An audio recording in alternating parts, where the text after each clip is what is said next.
उद्धव साहेबांचे जर झाले नसतील तर हे आयुष्यात कोणाचेच होत नाही हे पक्का आहे. कारण ज्या माणसाने सगळं तुम्हाला दिलं, काय नाही दिलं याला.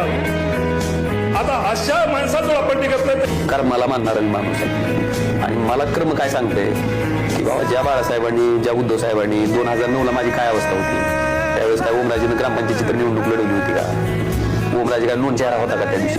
2009चा काळ आठवत. त्या दिवशी बाळासाहेबांनी, उद्धव साहेबांनी मला विधानसभेची उमेदवारी दिली. स्वच्छ सभागृहात संसदेत खासदार म्हणून काम करणं, मला वाटतं ही केवळ त्यांच्यामुळे झाले. आणि त्यांना आज सोडायचं काय कारण? आपल्या स्वार्थासाठी की मला काहीतरी मिळतंय.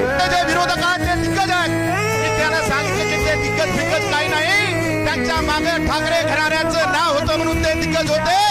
आता ते दिग्गज दिग्गज या ठिकाणी राहिलेले नाही. आदरणीय वंदनीय हिंदू सम्राट यांचे आशीर्वाद माझ्या पाठीशी आहेत आणि सतत उद्धव बाळासाहेब ठाकरे यांची साथ आणि यांची माझ्यासाठी अनेक पाठवतात. शाबासकीच्या नावाखाली पाठीवरचे वार निघाले.